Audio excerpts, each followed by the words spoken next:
Dans les ténèbres, vous êtes la lumière. Bien qu'enchaîné, Dieu vous a libéré. Il y a plus de 1800 ans de cela, Carthage était l'une des villes les plus importantes de l'Empire romain. Et même à cette époque, elle était considérée comme ancienne. Son histoire remontait au siècle précédant le Christ. Il y avait un temps où Rome et Carthage étaient deux superpuissances ennemies, à l'ouest de la Méditerranée. Rome a vaincu et détruit Carthage. Mais Carthage s'est relevée et est devenue le siège du pouvoir romain en Afrique du Nord. Aujourd'hui, la ville moderne de Tunis attire des touristes et des étudiants venus réfléchir sur son passé et penser aux hommes et aux femmes qui ont vécu ici. L'un de ces hommes était Quintus Septimius Florence Tertullianus, plus connu sous le nom de Tertullien.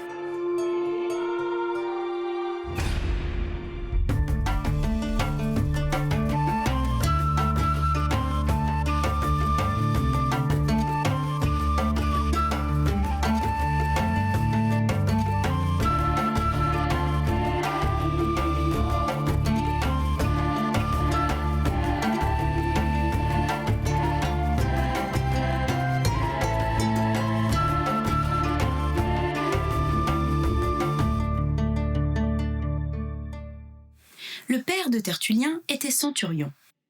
Les centurions étaient des sous-officiers qui constituaient la force de l'armée romaine.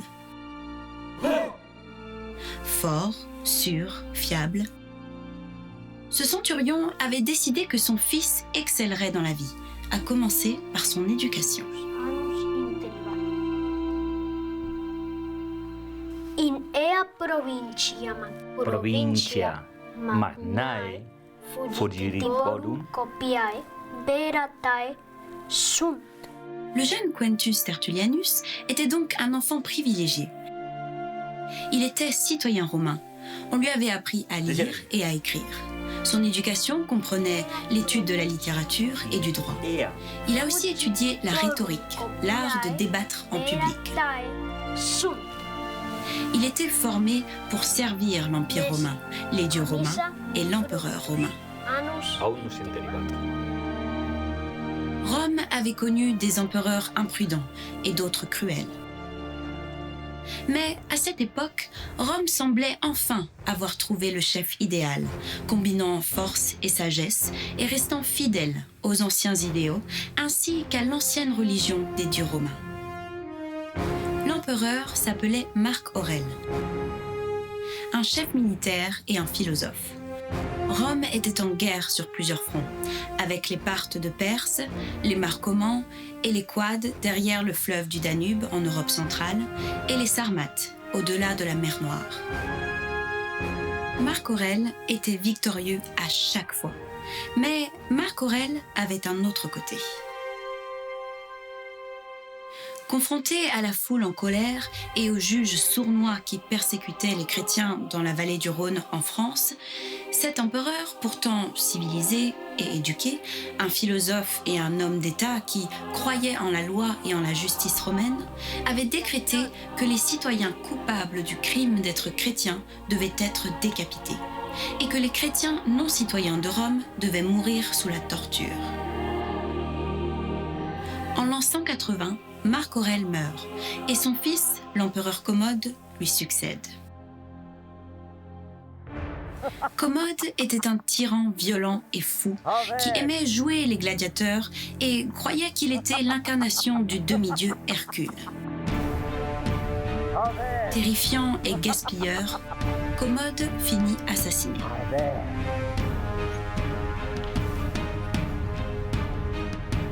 En moins de 6 mois, l'Empire passe entre les mains de 2 autres empereurs avant qu'un nouveau leader n'émerge. Pendant ce temps, à Carthage, Tertullien avait complété son éducation. Le peuple avait profité des bienfaits de la stabilité et de la prospérité sous le règne de Marc Aurèle, l'empereur philosophe. Et après le récent chaos, nul doute qu'ils espéraient que le nouvel empereur, Septime Sévère, ramènerait l'ordre dans l'Empire. Tertullien croyait dans l'autorité et la validité de la loi romaine. On lui avait appris à vénérer les mêmes dieux romains que ceux vénérés par ses parents et la plupart des citoyens romains.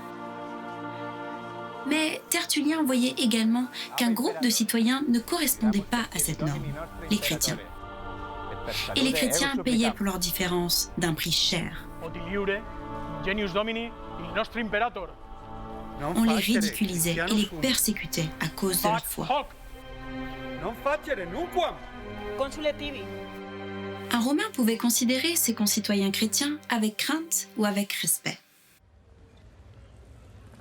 Grâce à ses récoltes de céréales abondantes, l'Afrique du Nord était le grenier de Rome. Et les gens pensaient que la réussite de leur culture dépendait de la bonne volonté des dieux. Si les chrétiens d'Afrique du Nord refusaient de les vénérer, les dieux ne risquaient-ils pas d'empêcher les cultures de pousser, causant ainsi un désastre ? D'un autre côté, les chrétiens n'avaient commis aucun crime, aucun acte violent, aucune atrocité. Des hommes et des femmes innocents étaient persécutés, torturés et tués. Pour quelles raisons ? Et avec quel calme faisaient-ils face à leur sort ? Combien de fois sont-ils morts, priant pour ceux qui les tuaient ? Pourquoi ces personnes, qui menaient une vie des plus respectables, étaient-elles humiliées ? Était-ce là la justice romaine ?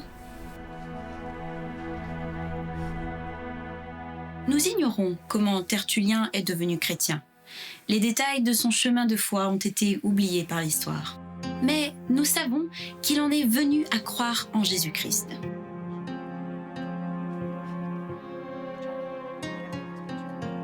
Marié, mais sans enfant, Tertullien a commencé à écrire. En Afrique du Nord, comme dans toute la région occidentale de la Méditerranée, le latin était la langue du peuple et de l'État, mais aussi celle de la loi romaine.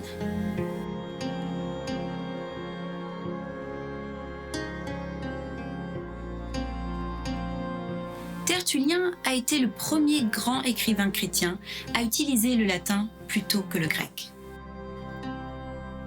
Voici une lettre écrite pour encourager ses frères chrétiens en prison. Je vous recommanderais avant tout, frères bienheureux, de ne pas attrister l'Esprit Saint qui est entré avec vous dans la prison. S'il n'y était pas entré avec vous, certainement vous n'y seriez pas enfermés aujourd'hui. Certes, la prison est la forteresse où le diable enferme sa famille. Mais pour vous, vous n'avez franchi ces portes que pour fouler aux pieds l'ennemi dans sa propre demeure. Dans les ténèbres, vous êtes la lumière. Bien qu'enchaîné, Dieu vous a libéré. La prison joue le même rôle pour les chrétiens que le désert pour les prophètes. Le Seigneur lui-même cherchait souvent la solitude pour y prier plus librement, loin du monde. Pour Tertullien, une fois que le chrétien ou la chrétienne apprend à considérer la prison comme un défi, une opportunité de se rapprocher de Dieu, l'expérience et l'inconfort de l'emprisonnement au nom du Christ perdent le pouvoir de terrifier la personne de foi. Ce dont on accusait les chrétiens était ridicule. Mais à cette époque, beaucoup de Romains pensaient que ces accusations devaient sans doute avoir une raison. Les chrétiens étaient accusés d'adorer un dieu à tête d'âne. Sur un mur datant du IIe siècle sur le mont Palatin à Rome, on peut voir la caricature d'un homme à tête d'âne crucifié. Devant lui, un homme lève la main en adoration et on peut lire la légende grecque « Alexamenos vénère son dieu ». Parce que les chrétiens mangeaient du pain ensemble en mémoire du Christ mort sur la croix, en se souvenant de ces paroles « Ceci est mon corps rompu pour vous », certains Romains affirmaient que les chrétiens étaient cannibales, qu'ils mangeaient de la chair humaine, mangeant même des bébés. Parce que les chrétiens s'appelaient frères et sœurs entre eux et pensaient qu'il valait mieux épouser d'autres chrétiens plutôt que des non-croyants, ils étaient accusés d'inceste, de se marier entre frères et sœurs de sang, ce qu'ils n'auraient bien sûr jamais fait. Parce qu'ils refusaient de prêter serment sur l'esprit de l'empereur, ils étaient accusés de déloyauté. Tertullien répond à ces attaques dans 2 ouvrages défendant les chrétiens, tous 2 écrits en 197. L'un est intitulé Ad Nationes, aux nations. L'autre livre s'appelle Apologétique. Il s'agit d'un plaidoyer raisonné refutant ces accusations. Quelques-uns de vous s'imaginent que notre Dieu est une tête d'âne, et d'autres prétendent que nous adorons une croix. D'autres, certes plus respectueux et raisonnables, croient que le soleil est notre Dieu. Le Dieu que nous adorons est le Dieu unique. Dieu est invisible, quoiqu'il se manifeste partout. Au-delà de toute intelligence humaine, quoique sa grâce nous fasse savoir qu'il est réel et tout-puissant. La persécution des chrétiens par les Romains remontait à plus de 100 ans avant Tertullien, en commençant avec l'empereur Néron, et elle allait encore durer 100 ans de plus. De nombreux chrétiens s'étaient vus confisquer tous leurs biens par les autorités romaines. Ils avaient été séparés de leurs familles, mis en prison, décapités, crucifiés, brûlés comme des torches humaines, jetés dans l'arène pour amuser le public et se faire dépecer par des chiens et des bêtes sauvages. Mais le châtiment le plus populaire était de les donner en pâture aux lions. Les Romains pensaient que les chrétiens offensaient les dieux. Tout ce qui allait de travers était donc la faute des chrétiens.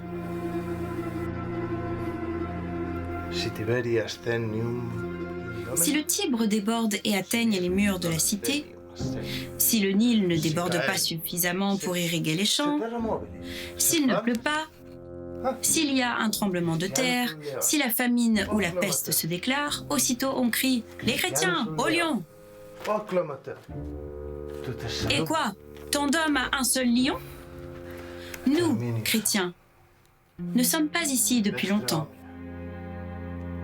Il semble que nous sommes arrivés hier, et pourtant, nous sommes partout. Partout dans votre empire, vos cités, vos immeubles, vos forteresses, vos bourgades, vos marchés, vos garnisons, vos tribus, vos assemblées, dans le palais, le sénat, le forum. Nous ne vous avons laissé que vos temples.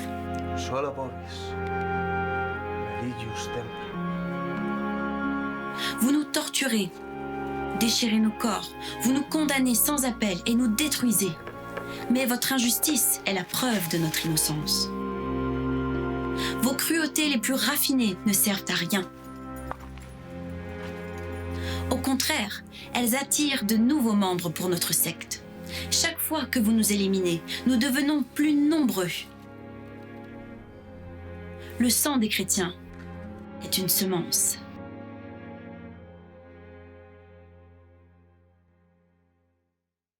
L'une des phrases les plus célèbres de Tertullien est « On ne naît pas chrétien, on le devient ». Que voulait-il dire par là? Tout simplement qu'être né dans une famille chrétienne et avoir reçu un nom chrétien ne fait pas de quelqu'un un véritable chrétien. Vivre dans un pays prétendument chrétien ne fait pas de ses habitants des chrétiens. Alors, qu'est-ce qu'un chrétien? Être chrétien nécessite un engagement personnel et délibéré de la part d'une personne de voir en Jésus-Christ son Sauveur et Seigneur.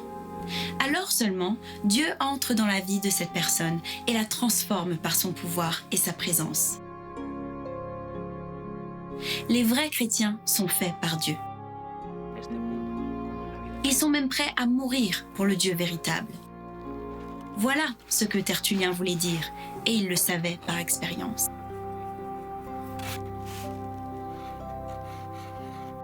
Au cours de sa vie, Tertullien avait connu de bons et de mauvais empereurs. Marc Aurèle, le soldat philosophe, mais un persécuteur. Commode, le tyran fou. Didius Julianus, le millionnaire corrompu, et Septime Sévère, le persécuteur des chrétiens. Quelle était alors l'attitude de Tertullien envers les empereurs, ces hommes de pouvoir? Dans l'Apologétique, il décrit la façon dont les chrétiens prient pour l'empereur. Les yeux levés au ciel, les mains étendues, parce que nous sommes purs, la tête nue, parce que nous n'avons à rougir de rien, sans prêtre qui nous enseigne des formules de prière, parce que nous prions spontanément. Avec notre cœur, nous, chrétiens, prions pour tous les empereurs, quels qu'ils soient. Nous demandons pour les empereurs une longue vie, un règne tranquille, la sûreté dans leurs palais, la valeur dans leurs armées, la fidélité dans le Sénat, la vertu dans le peuple, la paix dans tout le monde. Enfin, tout ce qu'un homme, tout ce qu'un empereur peut souhaiter. Cependant, je n'appellerai pas l'empereur Dieu, parce que je ne sais pas mentir, parce que je ne veux pas me moquer de lui, et parce que lui-même ne voudrait pas vraiment être appelé Dieu. S'il est homme, c'est dans son intérêt de le reconnaître Dieu. Qu'il lui suffise d'être appelé empereur, c'est aussi un grand nom que celui-là, et qui lui est donné par Dieu même. Dire qu'il est Dieu, c'est lui refuser le titre d'empereur. S'il n'est pas un homme, il ne peut être empereur. Les empereurs persécutaient les chrétiens, mais les chrétiens priaient pour l'empereur et non contre lui. Ils n'étaient pas en colère et ne réclamaient pas vengeance. Tertullien dit aussi qu'il est dans l'intérêt de l'empereur de reconnaître que Dieu est au-dessus de tout, que c'est lui qui est souverain et non pas l'homme, même l'empereur. Tertullien décrit également une réunion ou une assemblée chrétienne. Et c'était important pour lui de le faire car le citoyen moyen, que ce soit en Afrique du Nord ou n'importe où ailleurs dans l'Empire romain, n'avait aucune notion de ce qu'était l'Église. Dans le monde romain, si une personne voulait prier un dieu ou une déesse, elle pouvait se rendre dans un temple en apportant une offrande et faire sa demande de protection, de prospérité ou de n'importe quelle autre requête. Et c'était tout. La religion officielle romaine était dirigée par l'empereur lui-même. Sa position religieuse renforçait son pouvoir politique. Et les prêtres romains étaient souvent issus de familles ayant des liens politiques et de l'argent. Mais il n'existait aucune confrérie, aucun groupe de soutien, ni aucune étude des textes sacrés comme ceux des chrétiens. La coutume des chrétiens de se réunir pour prier et vénérer Dieu, pour être bénis du savoir de sa présence et pour étudier la parole de Dieu, était donc une idée étrange et nouvelle pour les Romains. Tertullien devait décrire et expliquer ce qu'était vraiment l'Église et la façon dont elle fonctionnait. Unis ensemble par la même foi, la même espérance, la même morale, nous ne faisons qu'un corps. Nous nous retrouvons pour former une assemblée de Dieu, une congrégation de prière. Nous nous assemblons pour lire les Écritures. Cette sainte parole nourrit notre foi, relève notre espérance, affermit notre confiance, resserre de plus en plus la discipline en inculquant de bons préceptes. Nos leaders sont des anciens dont leur caractère moral n'est pas en doute. Ils obtiennent cette distinction non pas en l'achetant, mais par le témoignage d'un mérite éprouvé. Rien de ce qui concerne les choses de Dieu ne s'achète. Et s'il existe chez nous une sorte de caisse commune, elle n'est pas formée par une somme honoraire, comme si la religion était mise aux enchères, car personne n'est forcé, on verse librement sa contribution. Le nom que portent nos repas en indique le caractère. On les appelle agapé, d'un mot grec qui signifie l'amour inconditionnel. On ne touche aux aliments qu'après avoir nourri son âme par la prière. On mange autant que la faim l'exige. On boit comme il convient à des hommes sobres et chastes. Le repas se termine comme il a commencé, par la prière. Condamnez, proscrivez nos assemblées si elles ont quelque ressemblance avec des assemblées dangereuses et criminelles. Mais lorsque de gens honnêtes et bons s'assemblent, quand des gens de foi et sans crime s'assemblent. Cela ne s'appelle pas une faction, c'est plutôt un Sénat. Un Sénat. Le Sénat est le peuple romain. Senatus populusque Romanus. Cela représentait toute la dignité, l'autorité et la légitimité de l'État. La communauté chrétienne cherchait à apporter la bénédiction sur Rome, pas à créer des problèmes. Ils ne représentaient pas une puissance étrangère. Ils étaient le peuple que le Sénat lui-même aurait dû être fier de représenter. Dans le monde romain, qui comprenait la côte méditerranéenne d'Afrique du Nord, on trouvait des cultures diverses, toutes riches de leur propre histoire. Mais la loi romaine et la façon de faire des Romains prédominaient. Dans la culture romaine, quand il était question de la famille et du mariage, le père de famille, le pater familias, exerçait un pouvoir absolu. À la naissance d'un enfant, la sage-femme plaçait le bébé au sol, en face du père. S'il prenait le bébé, le nouveau-né était reconnu comme le fils ou la fille de la famille. S'il ne prenait pas le bébé, le nouveau-né était exposé en dehors de la maison ou à côté de la route. Peut-être dans un temple ou à la décharge de la ville. Si des marchands d'esclaves passaient par là, ils pouvaient recueillir ces enfants et les élever pour être vendus comme esclaves. Les chrétiens et les juifs, parce qu'ils s'opposaient ardemment à l'avortement ainsi qu'à l'exposition des enfants, étaient considérés comme bizarres par le reste de la population. Là encore, Tertullien écrit pour contraster cette pratique avec les croyances et le raisonnement des chrétiens. Combien, parmi ceux qui nous entourent, sont assoiffés du sang des chrétiens?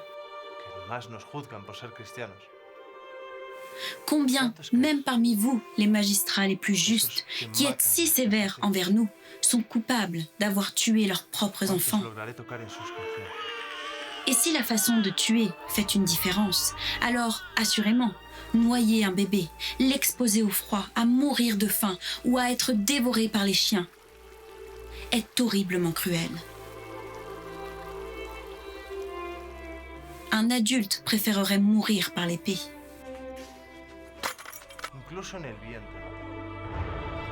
Pour nous, chrétiens, le meurtre nous est interdit, sans exception, y compris pour l'enfant dans le sein de sa mère. Tant qu'un être possède le souffle de vie, il est illégal de le lui ôter. Empêcher un être de naître est simplement une autre forme de meurtre.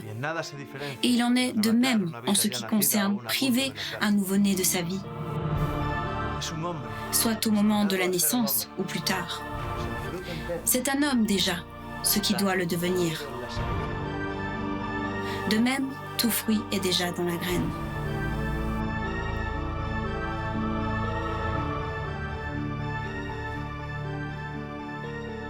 Tout fruit est déjà dans la graine.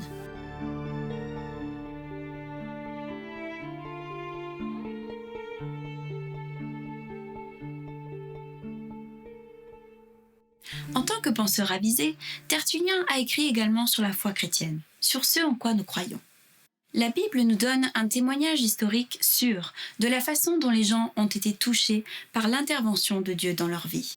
Il y a la poésie qui exprime cette expérience, des écrits de sagesse qui reflètent les désirs de Dieu, des prophéties qui apportent la parole de Dieu dans nos vies, qui nous exposent son dessein et annoncent la venue d'événements futurs déterminés par Dieu, et des lettres qui parlent de situations spécifiques et montrent la réponse que Dieu donne à ces situations. Mais on n'y trouve nulle part d'analyse philosophique sur la nature de Dieu. La Bible nous montre Dieu en action. Elle ne se préoccupe pas d'expliquer Dieu ou de nous le présenter comme un objet d'étude. Lorsque nous lisons sa parole, Dieu nous laisse libres de former des idées et de trouver le moyen de parler de lui.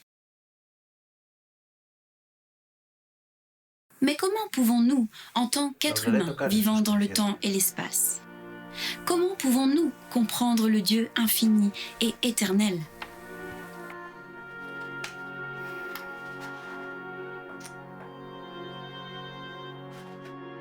Aujourd'hui comme alors, le sujet le plus difficile à traiter est la Sainte Trinité, l'essence et la nature même de Dieu.